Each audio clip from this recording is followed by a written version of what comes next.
Good morning, students. I am Richa Dwivedi from B.Ed 3rd SEM from RKG Educational College. Today, we will discuss a very important topic of science, that is acid, bases, and salts.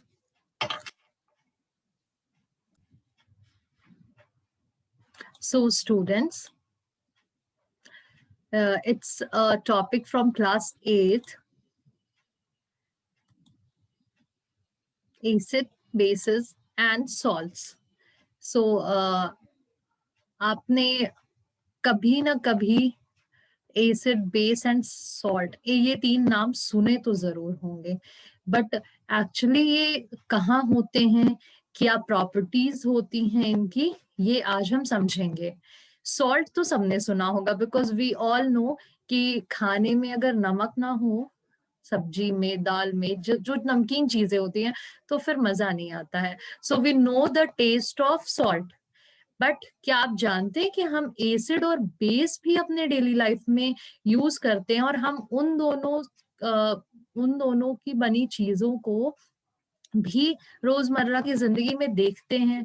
कुछ acid को हमने test भी कर रखा है। Do you know? चलिए आज मैं आपको बताती हूँ एसिड, बेसिस और सॉल्ट्स के बारे में थोड़ा डीपली, और ये भी बताऊंगी कि किस तरह हम अपनी डेली लाइफ में इनका यूज करते हैं।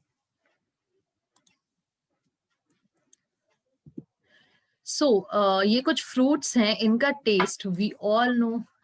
लेमन, ऑरेंज, ये सब कैसा टेस्ट करते हैं? खट्टे होते हैं, ये टैंगी होते हैं। इनके इनका जो ये टेस्ट है, टैंगीनेस है, सोरनेस जिसे हम कहेंगे, ये क्यों होता है?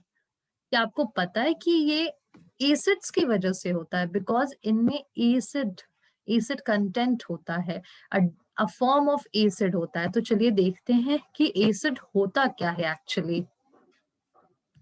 Acids as defined, an acid is a chemical substance, ये chemical substance है that has a sour taste। Taste तो हम समझ गए कि नींबू भी खट्टा होता है, ऑरेंज भी खट्टा होता है। तो एसिड जो केमिकल सब्सटेंस होगा, इसका टेस्ट कैसा होगा? खट्टा होगा। और अगर इसकी एक और प्रॉपर्टी को हम बात करें तो वो H+ आयंस एक्वस सॉल्यूशन में रिलीज करता है, जो कि अभी हम केमिकल प्रॉपर्टी, जब इनकी प्रॉपर्टीज देखेंगे तो समझेंगे।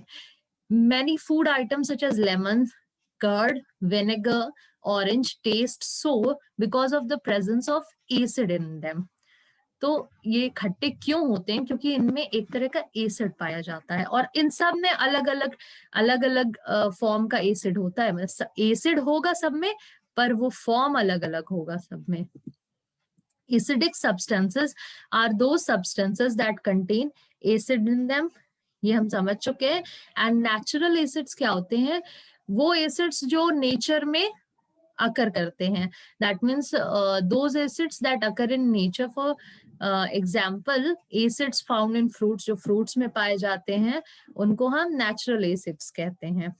So let's see some examples of acids from daily life. So this is a table. There are two columns: name of acid and found in which substance, which is related to our daily life. So first is acetic acid, vinegar। Vinegar में पाया जाता है acetic acid. Vinegar आप सब जानते हैं कि tangy होता है। मम्माज इसे यूज करती हैं पास्ता बनाने के लिए, या फिर मंचूरियन, या इन सब कुछ चीजों में विनेगर डाला जाता है। अचार बनाने के लिए हम विनेगर का यूज करते हैं। तो खट्टापन होता है विनेगर में, और वो खट्टापन होता है एसिटिक एसिड की वजह से।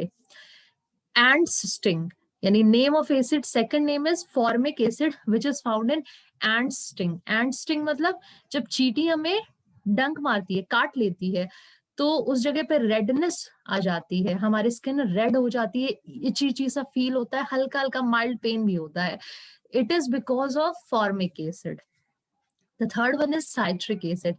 Citric acid citrus fruits जैसे ऑरेंज, लेमन्स, या ये इस तरह के जो सिट्रस फ्रूट्स होते हैं उनमें पाया जाता है। The next one is lactic acid. Lactic acid is found in curd. Curd आप जानते हैं, lactobacillus बैक्टीरिया से जब मिल्क में लैक्टोबैसिलस बैक्टीरिया का फॉर्मेशन होता है तो दूध जम करके कर्ड फॉर्म कर देता है. It is a type of chemical change. तो कर्ड का खट्टापन, दही भी खट्टा होता है, उसका खट्टापन क्यों होता है? Because of presence of lactic acid. Next is oxalic acid. Oxalic acid ये किस में मिलता है? ये स्पिनच में.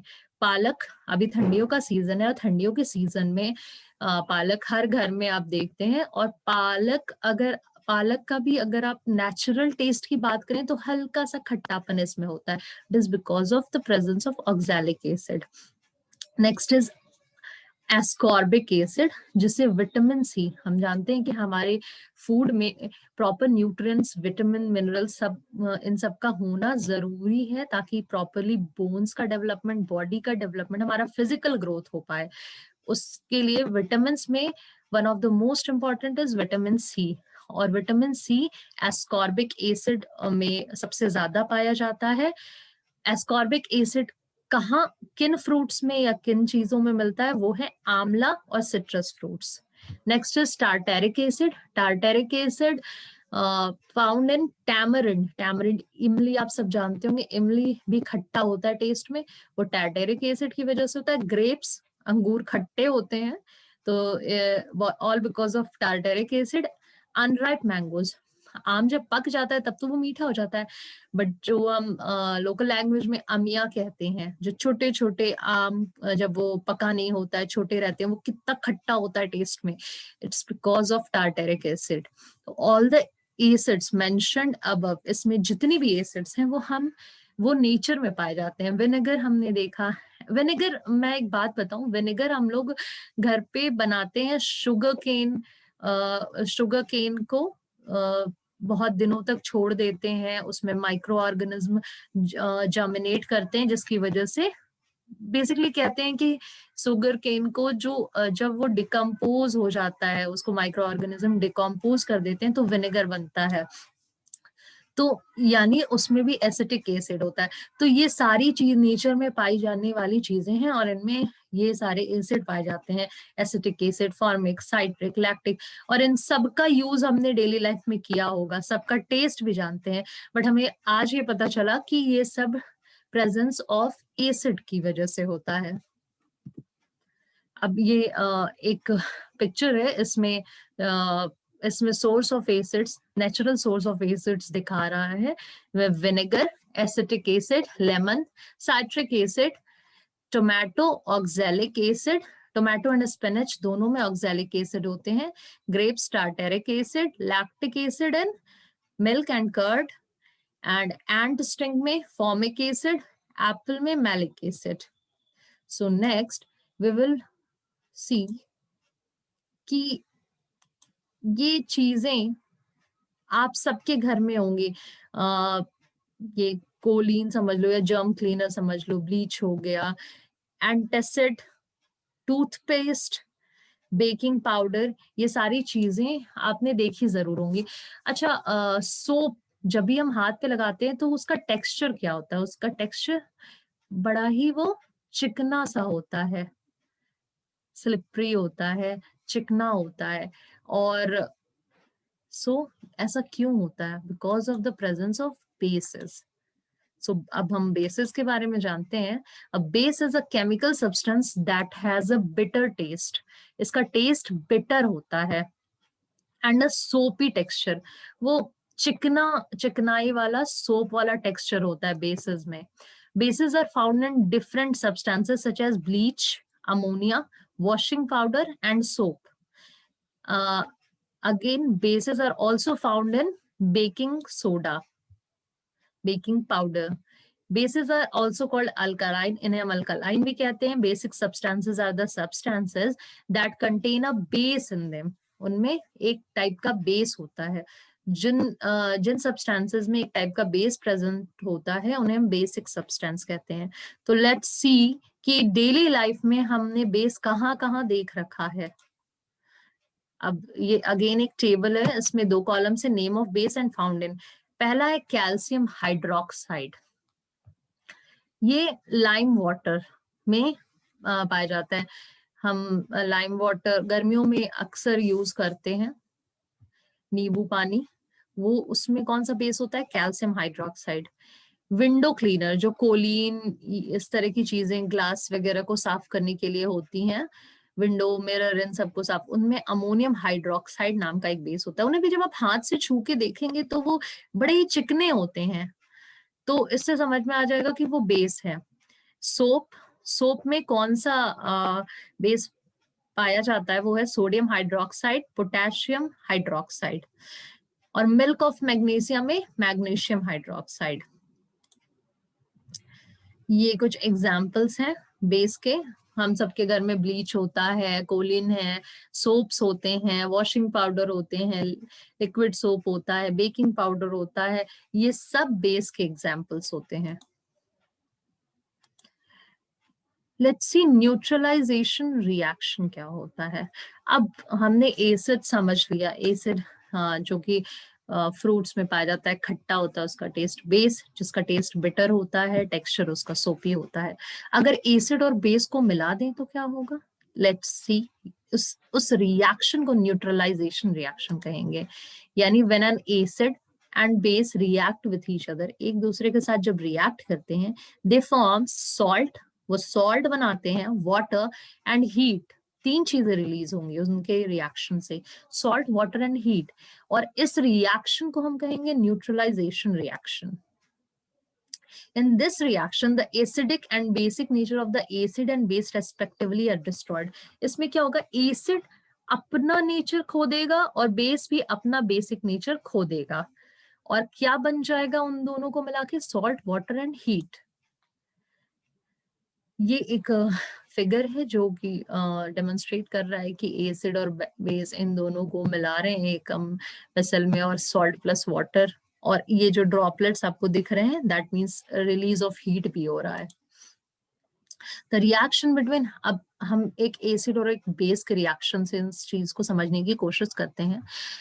और ये सारे एक्सपेरिमेंट्स प्लीज स्टूडेंट्स घर पे नहीं किए जाते हैं, इसके लिए केमिस्ट्री लैब्स होते हैं, वहां पे हम इसे लाइव करके देख सकते हैं।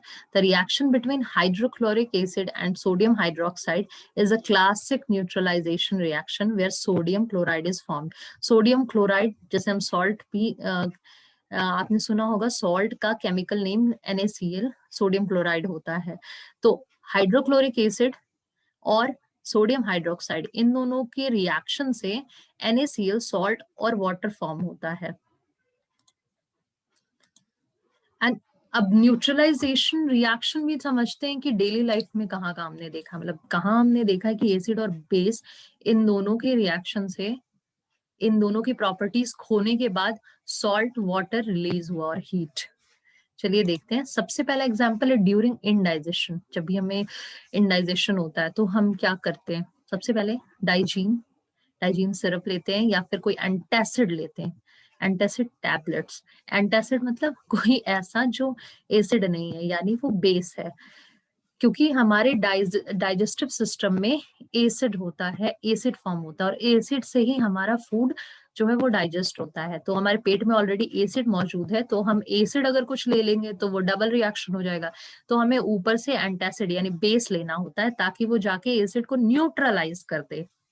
सो इंडाइजेशन में क्या होता है, यानी एक्सेसिव जब एसिड फॉर्म हो जाता है पेट में, during indigestion taking milk of magnesium, magnesium hydroxide Digene के फॉर्म में या फिर एंटासिड के फॉर्म में, gives us relief as it neutralises the effect of excess acid produced inside the stomach.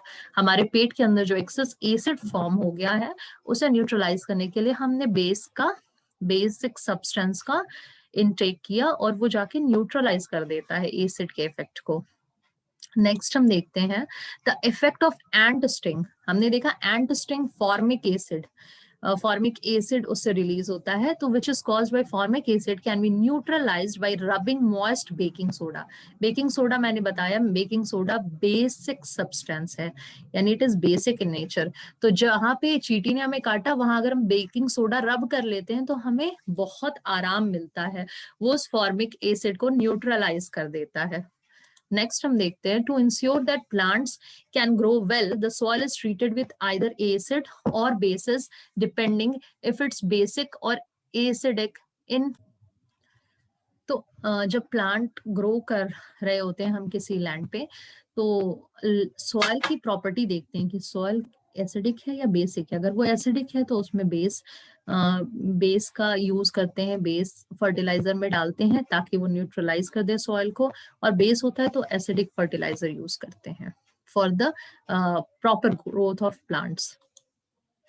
Next, factory waste जो जनरली एसिडिक होता है, जो एनवायरमेंटल डैमेज या इकोसिस्टम को बहुत हार्म पहुंचाता है, तो उस फैक्ट्री वेस्ट को अगर हम बेसिक सब्सटेंस से ट्रीट कर दें, पहले उन एसिड वेस्ट को बेसिक सब्सटेंस के साथ रिएक्ट करा दें, इससे पहले कि उसे जैसा कि यूजुअली होता है कि फैक्ट्री वेस्ट को हम या तो पानी में, रिवर आसपास के किसी रिवर स्ट्रीम में निकाल देते हैं या किसी लैंड पे ले जाके डंप कर देते हैं। प्रॉपर ट्रीटमेंट होनी चाहिए उसकी डिस्चार्ज होने से पहले। और वो प्रॉपर ट्रीटमेंट क्या होगी, एसिडिक वेस्ट को बेस कोई डिकम्पोजर के साथ मिला देंगे हम, तो वो न्यूट्रलाइज हो जाएगा, और उसके बाद अगर हम उसे डंप करेंगे, उसका डिस्चार्ज करेंगे, तो वो एनवायरमेंट को डैमेज नहीं करेगा।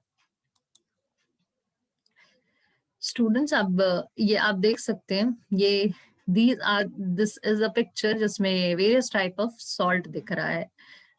अब हम सॉल्ट के बारे में बात करेंगे। Salt is product formed from the neutralisation reaction of acid and base. हमने देखा कि एसिड जब एक्सेस हो गया तो बेस को हमने बेस यूज करा और बेस से एसिड को न्यूट्रलाइज कर दिया।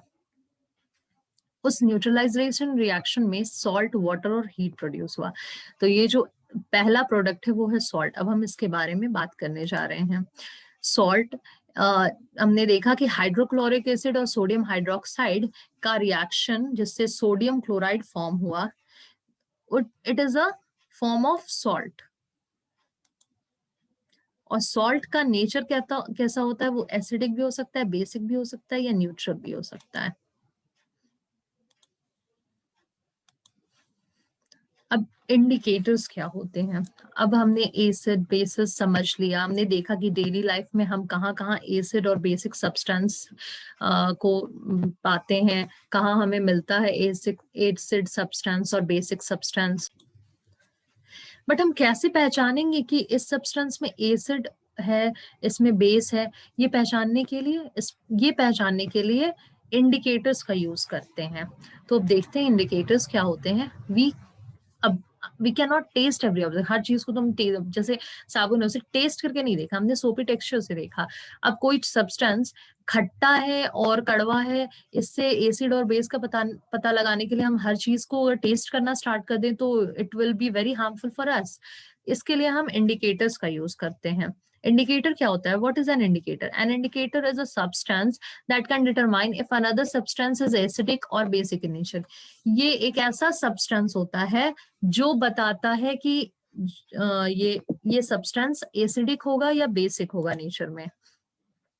अब indicator indicate the presence of an acid और base in a substance by changing their colour.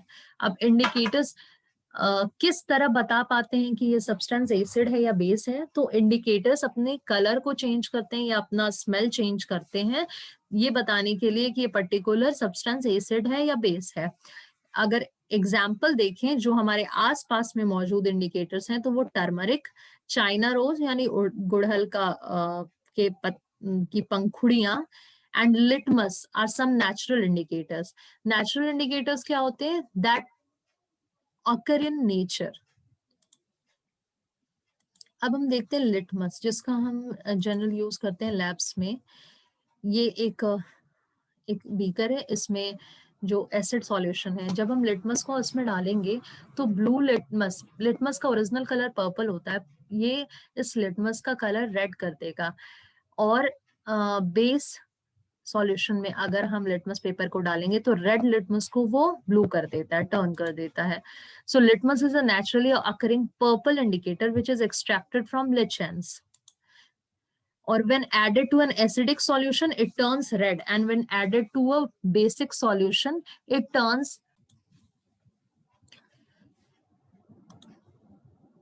It is available in the form of solution or as strips of paper known as litmus paper. ये किस form में available है? या तो solution में available होगा या स्ट्रिप्स ऑफ पेपर जिन्हें हम लिटमस पेपर के नाम से जानते हैं इस फॉर्म में अवेलेबल होगा. सो होता क्या, red litmus turns blue indicating a basic solution. Basic solution में रेड लिटमस पेपर ब्लू उसका कलर हो जाएगा. And in an acidic solution, blue litmus turns red. Blue litmus paper red color में turn हो जाएगा when it is dipped in an acidic solution. Let's see some more types of indicators. First is phenolphthalein. It is an acid-base indicator which is colorless in acid solution. ये acid solution में डाला जाएगा तो colourless होगा, but turns pink to red as the solution becomes alkaline. जैसे solution basic बन जाएगा तो ये पिंक से रेड अपना कलर चेंज कर लेता है. It is a synthetic indicator, is used for neutralisation. Next is olfactory indicators. These are substances whose smell changes. यहाँ पे स्मेल चेंज हो रही है whether they are mixed with an acidic or basic solution. अब इनके examples क्या है? Onion, clove oil यानी लौंग का तेल, vanilla extract are examples of such indicators. जब ये एसिडिक में डाले जाएंगे ये इंडिकेटर्स तो उनका स्मेल अलग होगा और बेसिक में तो उनका स्मेल अलग हो जाएगा. विजुअल इंडिकेटर्स क्या होते हैं? These are substances used to show visually as by a change in colour. ये चेंज इन कलर के थ्रू हमें बताते हैं कि ये सब्सटेंस एसिडिक है या बेसिक है.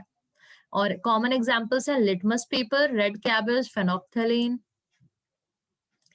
Next we see pH. PH क्या होता है? द मेजर ऑफ एसिडिटी और basic nature of a substance. कोई सब्सटेंस कितना एसिडिक है या कितना बेसिक है ये डिटरमाइन होता है पीएच से. मतलब हर सब्सटेंस में इक्वल अमाउंट में एसिड या बेस नहीं पाया जाता है. किसी लेमन में जिस अमाउंट में एसिड है एंड स्टिंग में हो सकता है उतने अमाउंट में एसिड प्रेजेंट ना हो. जितने अमाउंट में विनेगर में एसिड है उतने अमाउंट में आंवले में एसिड हो जरूरी नहीं है. सारे एसिडिक सब्सटेंस का मेजर भी अलग हो सकता है, सारे बेसिक का भी मेजर अलग हो सकता है. तो उस मेजरमेंट को जानने के लिए कि कोई सब्सटेंस कितना एसिडिक है, कितना अमाउंट है उसमें एसिड का और कितना बेसिक है, उसके लिए हम पीएच का यूज करते हैं. PH value range from 1 to 14 and 1 being the most acidic substance and 14 being the most basic substance. 1 to 14 के बीच में पीएच वैल्यू रेंज करती है. 1 वैल्यू वाला जो सब्सटेंस होगा वो मोस्ट एसिडिक कहलाता है और 14 वैल्यू वाला जो सब्सटेंस होगा वो मोस्ट बेसिक होता है. और 7 इज अ न्यूट्रल सब्सटेंस. 7 जो होगा वो न्यूट्रल सब्सटेंस की वैल्यू होगी. The pH value is generally determined by using pH strips or solution. इनको जानने के लिए हम pH strip या solution का यूज करते हैं. Acids are never stored in metal containers. अब कोई भी सब्सटेंस कितना एसिडिक है ये पता करने के लिए तो हमने पीएच समझा. अब ये समझते हैं कि एसिड्स जो हमने केमिस्ट्री लैब्स वगैरह में देखा है कभी भी मेटल कंटेनर्स में नहीं स्टोर किया जाता है. रीजन क्या होता है कि एसिड्स जो होते हैं बहुत रिएक्टिव होते हैं नेचर में. तो अगर वो मेटल के साथ उन्हें रख दिया जाएगा मेटल कंटेनर में तो उसे इरोड कर देंगे, उसे डिस्ट्रॉय कर देंगे. तो वो ग्लास के साथ रिएक्ट नहीं करते. इसलिए हम हमेशा एसिड को ग्लास कंटेनर्स में ही उन्हें स्टोर करते हैं. अब हम पीएच वैल्यू देख के समझते हैं. ये एक रेंज है जो दिखा रहा है कोई कौन सा सब्सटेंस कितना ज्यादा एसिडिक और कौन सा सब्सटेंस कितना ज्यादा बेसिक होता है. तो जब हम 7 से 1 की तरफ जाएंगे तो फिर वो सब्सटेंस उतना ही जब भी हम 7 से 0 की तरफ मूव करेंगे यानी लेफ्ट को मूव करेंगे तो वो सब्सटेंस उतना ज्यादा एसिडिक होता जाएगा. और 7 से जब 14 की तरफ मूव करेंगे तो वो सब्सटेंस उतना ज्यादा बेसिक इन नेचर होता जाएगा. अब देखते हैं 7 वाली वैल्यू होती है न्यूट्रल. जो सब्सटेंस ना एसिडिक है ना बेसिक है, जो डिस्टिल्ड वाटर होता है. अगर हम मिल्क की बात करें तो milk is border line of 6 होती है उसकी pH value. Black coffee 5, tomato juice 4, उससे ज्यादा एसिडिक होगा orange juice.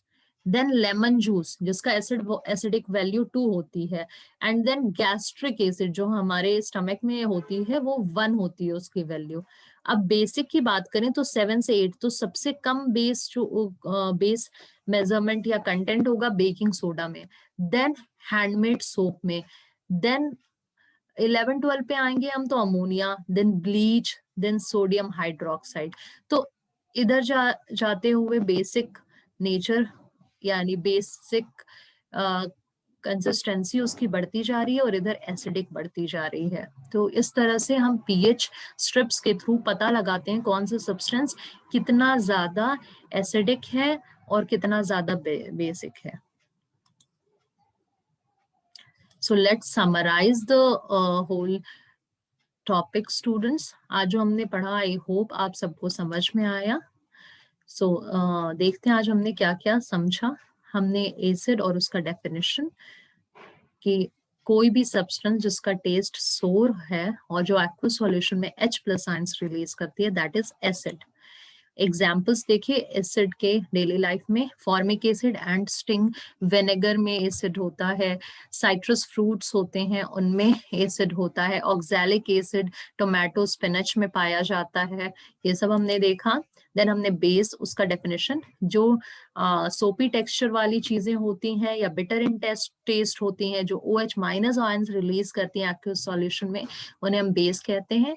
Examples of basis from daily life हमने देखा, सोप, बेकिंग सोडा, अमोनिया, ये सारे एग्जाम्पल्स हैं। देन न्यूट्रलाइजेशन रिएक्शन, जब एसिड एंड बेस रिएक्ट करते हैं तो वो दोनों अपनी ओरिजिनल प्रॉपर्टी खो देते हैं and they form salt, water and heat. And neutralisation reaction in daily life हमने देखा, जिसमें हमने देखा कि जब हमें इंडाइजेशन होता है तो we use antacid and that means हमने एसिड के इफेक्ट को कम करने के लिए बेस इनटेक किया एंड इट रिलैक्सेस अस। तो न्यूट्रलाइजेशन रिएक्शन हमने देखा डेली लाइफ में, एंट स्टिंग से जब होता है तो फॉर्मिक एसिड के इफेक्ट को कम करने के लिए we use baking soda, we apply baking soda there. Salt का डेफिनेशन हमने देखा, ये एक प्रोडक्ट है जो न्यूट्रलाइजेशन रिएक्शन से पाया जाता है। इंडिकेटर, कोई सब्सटेंस एसिडिक है या बेसिक है नेचर में, ये जानने के लिए हम इंडिकेटर्स का यूज करते हैं। Litmus a type of natural indicator होता है। टाइप्स ऑफ इंडिकेटर्स में हमने देखा natural indicators, visual indicators, olfactory indicators जिसमें हमने देखा जो अपना स्मेल चेंज कर लेते हैं जब एसिडिक या बेसिक सब्सटेंस में उनका यूज किया जाता है। Then pH, the measurement of how much acidic or basic a substance is the pH. तो ये चीजें हमने देखी आज की क्लास में। स्टूडेंट्स आई होप आपको समझ में आया होगा। Thank you for today, that's it for today.